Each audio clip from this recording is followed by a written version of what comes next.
Lo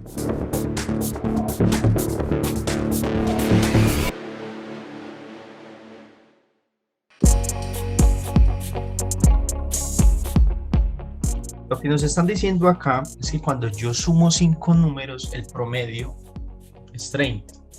Pero que cuando yo elimino uno de esos números o lo saco, ¿cierto?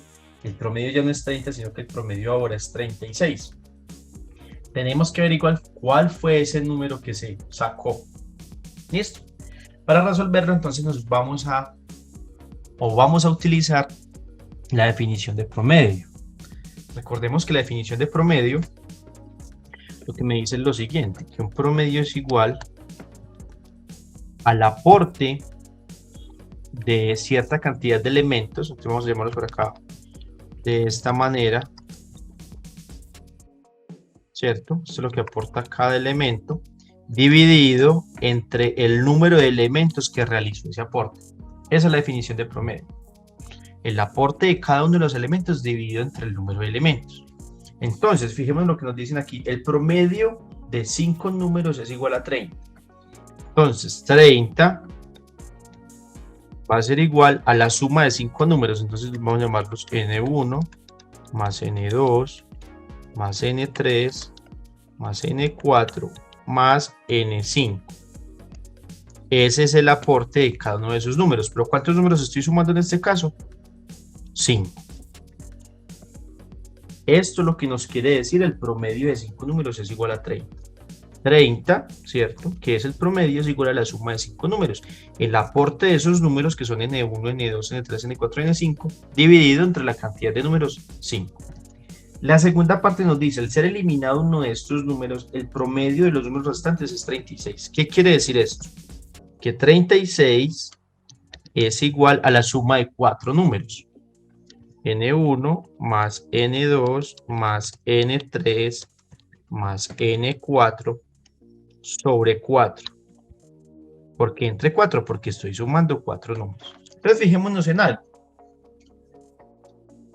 Fijémonos que el número que nos hace falta es ¿quién? N5, ¿cierto?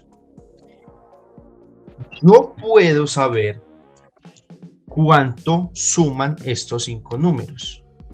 Y yo puedo saber cuánto suman estos 4 números.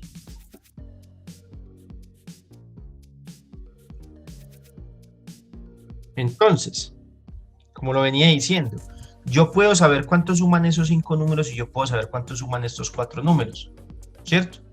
¿Qué quiere decir eso? Cuando yo haga la resta de esas sumas, pues entonces el número que me falta o la diferencia entre esas dos sumas es el número que me falta. Porque si 5 números me dan, digamos, 100 y 4 de esos mismos números me dan 90, quiere decir que el otro número que falta es 10, ¿cierto? Porque estoy trabajando con los mismos números excepto 1. ¿Cómo encontramos entonces la suma de esos 5 números? Pues de acá. Yo este 5 lo puedo pasar a multiplicar acá. Entonces yo puedo decir que 150 es igual a N1 más N2 más N3 más N4 más N5. Lo único que hicimos es que yo acá tengo una fracción al lado derecho, ¿cierto? Entonces, este número que está dividiendo lo paso al otro lado a multiplicar. Lo mismo vamos a hacer acá. 36 por 4, ¿cuánto me da? 144. Y esto va a ser igual a la suma de N1 más N2 más N3 más N4. Por lo tanto, este número que me hace falta, fijémonos en algo. Si 5 números me suman 150 y 4 números me suman 144, quiere decir que la diferencia entre estos dos va a ser el número que me hace falta. Y la diferencia entonces es 6. Por lo tanto, el valor de N5 o el número que no estoy incluyendo acá es igual a 6.